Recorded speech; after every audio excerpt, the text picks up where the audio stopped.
எத்தனையோ விஷயங்கள் இந்தியாவை தனிப்பட்ட தகுதியுள்ள நாடாக காட்டுகின்றன. அதை விரல் விட்டோ இல்லை அகரவரிசையில அரேஞ்ச் செஞ்சோ பட்டியலிடுறது கஷ்டம். சாம்பிளுக்கு இந்திய விமான நிலையங்கள் சிலவற்றை பார்த்தாலே புரியும். அழகு கொஞ்சம் இந்த விமான நிலையமும் இந்தியாவோட தனித்துவங்களில் ஒன்றுன்னு சொல்லலாம். சுற்றிலும் இந்திய பெருங்கடல், அலைகளின் ஓங்கார ஓசைக்கு மத்தியில் 36 தனத்தீவுகள், லட்சத்தீவுகள் என்ற பெயரில் யூனியன் பிரதேசமாக ஒருங்கிணைஞ்சிருக்கு. லட்சத்தீவுக்கு செல்லும் விமானங்கள் தரையிறங்கும் அழகே அழகு.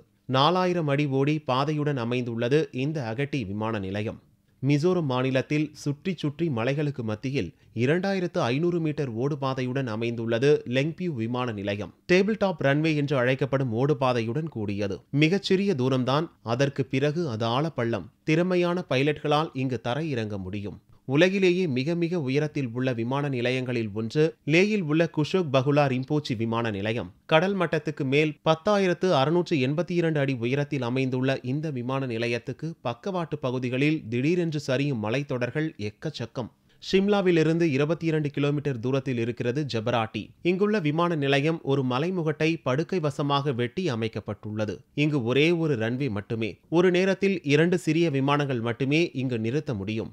இந்திய கலை மற்றும் வரைவியலுக்கு இருப்பிடமாக ஒரு அருங்காட்சியகமாக திகழ்கிறது மும்பை விமான நிலையம். மற்ற அருங்காட்சியகங்களுக்கு டிக்கெட் எடுத்து சென்று பார்க்கலாம். ஆனால் இங்கு சர்வதேச விமான டிக்கெட் இருந்தால் மட்டுமே செல்ல முடியும். 3 கிலோமீட்டர் நீள கலைச்சுவரில் 1500க்கும் அதிகமான ஓவியர்களால் எழுதப்பட்ட கலை வேலைகள் இங்கு இடம்பெற்றுள்ளன. 7000க்கும் அதிகமான கலைப்பொருட்கள் இடம்பெற்றுள்ளன.